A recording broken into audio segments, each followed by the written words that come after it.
പക്ഷെ മഞ്ചേച്ചിയുടെ ആ ടെററിന്റെ ഒരു അംശമാണ് എനിക്ക് തോന്നുന്നു. കല്യാണിയിൽ ചില സമയത്ത് അവരുടെ മുഖത്ത് വരുന്നൊരു ബോൾഡ്നെസ് ഉണ്ട്. ഒരു റൊമാൻറ്റിക് ആയിട്ടുള്ളൊരു പേഴ്സണാണ് അവരുടെ ഉള്ളിലുള്ളതെങ്കിലും മുഖത്തൊരു ബോൾഡ്നെസ് ഉണ്ട്. ആ ബോൾഡ്നെസ് ശരിക്കും പറഞ്ഞു കഴിഞ്ഞാൽ നമ്മൾ കൊണ്ടുവരാൻ വേണ്ടിയിട്ടും ചേച്ചിയുടെ മനസ്സിൽ ആ സമയത്ത് എന്തെങ്കിലും ഒരു ഇമോഷൻ ഉണ്ടാവണം. ഇല്ല, ഒരു കഥാപാത്രത്തെ നമ്മൾ മനസ്സിലാക്കുമ്പോഴും നമ്മൾ ഏത് ഭാവം കൊടുത്താലായിരിക്കും ശരിയാവുക എന്ന് പറയുന്ന ഒരു സംഗതിയുണ്ട്. ഇത് കണ്ടതിന് ശേഷം ചിലപ്പോൾ ഓക്കെ ആണോ ഇല്ലേ എന്നുള്ളത് ഡയറക്ടർ പറയുമായിരിക്കും. ആ സമയത്തൊക്കെ ചേച്ചിയുടെ ഒരു ബോഡി ലാംഗ്വേജും ഒക്കെ ഉള്ളൊരു സംഗതിയുണ്ട്. അതെങ്ങനെയാണ് ചേച്ചി പിടിക്കണേ? അല്ല, അത് വിവേകാണ് അതിൽ മെയിനായിട്ട് നമ്മളെ ഹെൽപ്പ് ചെയ്തത് വിവേകാണ്. കാരണം വിവേക് വന്ന് കഥ പറയുമ്പോഴേ വിവേകിന്റെ കഥ പറച്ചിലാണ് ഭയങ്കര രസം.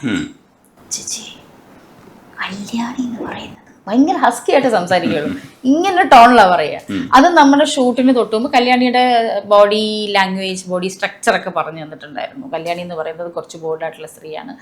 ഏതൊരു പുരുഷനും കണ്ടു കഴിഞ്ഞാൽ അവർക്ക് ഭയങ്കര അട്രാക്ഷനാണ്, അവരെ നോക്കി നിൽക്കും. പക്ഷെ കല്യാണി തിരിച്ചൊന്ന് നോക്കിക്കഴിഞ്ഞാൽ അവർ മുഖം താഴ്ത്തും. അതാണ് കല്യാണി.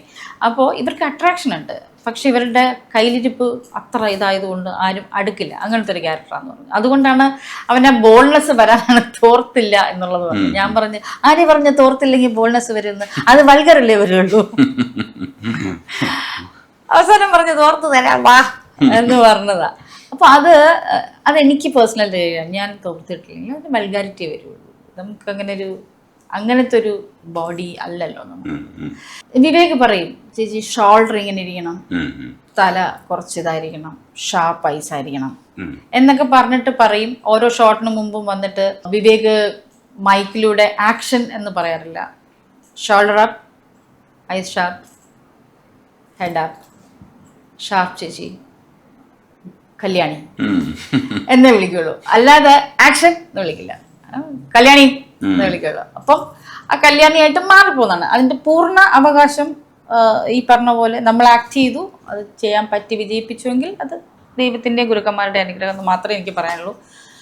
ബാക്കിയെല്ലാം വിവേകിൻ്റെതാണ്. പ്രത്യേകിച്ചും തോന്നില്ല. ഞാൻ പിന്നെ പൊതുവെ എൻ്റെ ഒരു സ്വഭാവം, നമ്മൾ സിനിമ ചെയ്യുമ്പോൾ ആ ക്യാരക്ടർ ഞാനായിട്ട് തന്നെ അങ്ങ് സങ്കല്പിക്കും.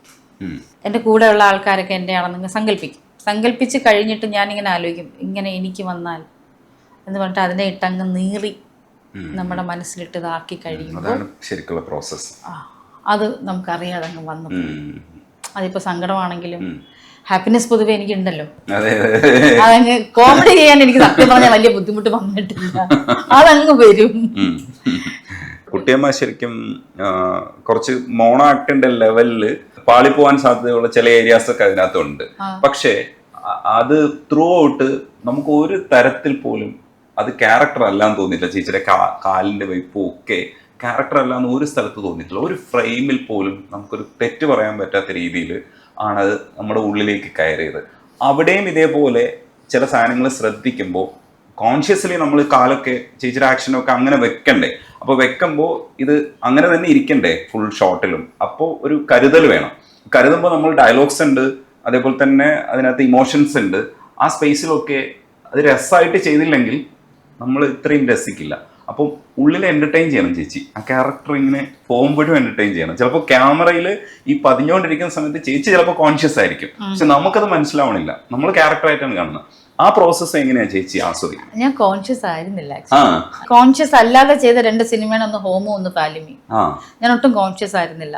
കോൺഷ്യസ് അല്ല എന്ന് പറഞ്ഞു കഴിഞ്ഞാൽ നമ്മൾ ക്യാരക്ടറിനെ കുറിച്ച് കോൺഷ്യസ് ആവും, എന്ത് ചെയ്യണം, എങ്ങനെ ചെയ്യണം എന്നുള്ള ഇത്. ഫാലിമി എനിക്ക് തോന്നുന്നു ഞാൻ അങ്ങനെ അഭിനയിച്ചിട്ടേ ഇല്ല.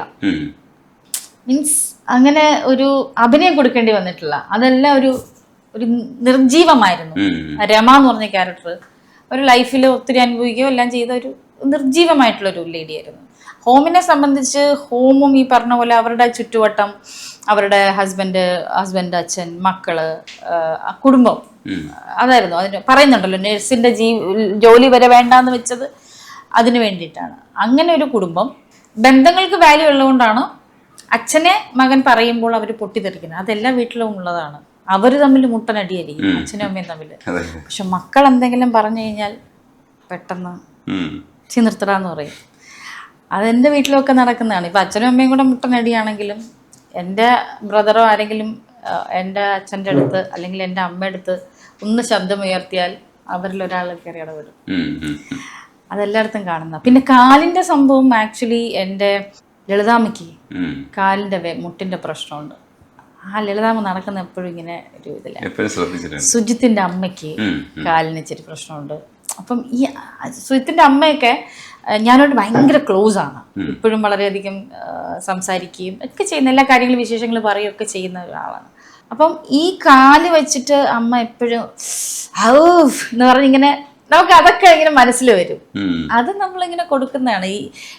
ഈ മുട്ടുകാലം വെച്ച് ഇതൊരു പ്രശ്നമേ അല്ല എന്ന് പറഞ്ഞ ജോലി എടുത്ത് ജീവിക്കുന്ന ആൾക്കാരാണ് ആ അമ്മയും എൻ്റെ അമ്മയും എല്ലാവരും.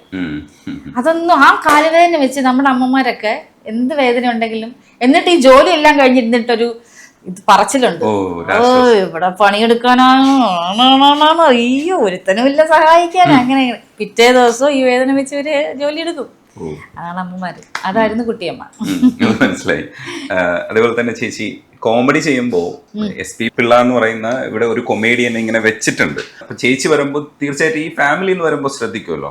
അപ്പൊ കോമിക് ക്യാരക്ടേഴ്സിനെ കൂടുതൽ അക്സെപ്റ്റ് ചെയ്യുന്ന ഒരു കുടുംബമാണെന്ന് വിചാരിച്ചിട്ട് അവിടെ നിന്ന് ഒരാളെ എടുക്കും. ഇത് സത്യത്തിൽ ശരിയല്ല, അതങ്ങനെ ചിന്തിക്കാൻ പാടില്ല. പക്ഷെ അങ്ങനെ തന്നെ ആൾക്കാര് ചിലപ്പോൾ വിളിക്കും. പുള്ളി ഒരുപാട് ക്യാരക്ടേഴ്സ് ചെയ്തിട്ടുള്ളപ്പോഴും മുന്നിട്ട് നിൽക്കുന്ന കോമഡി ക്യാരക്ടേഴ്സാണ്. അപ്പൊ നമ്മള് പാട്ടൊക്കെ ഇപ്പോഴും നമ്മളൊക്കെ കേട്ടിട്ടുള്ള കേളടി നിന്നെ ഞാൻ കെട്ടുന്ന കാലത്ത് 100 നോട്ട് കണ്ണാലെ നീ എന്നെ കെട്ടിയില്ലെങ്കിൽ കണ്ണീരിലാണ്ട് ഇതിലിട്ട് എന്നിട്ടൊരു സാധനമുണ്ട്. അതൊക്കെ ആ ആക്ഷൻസ് ഒക്കെ നമ്മള് ദൂരദർശനിലൊക്കെ കണ്ടിട്ടുള്ള കോമഡീസിലുള്ളതാണ്.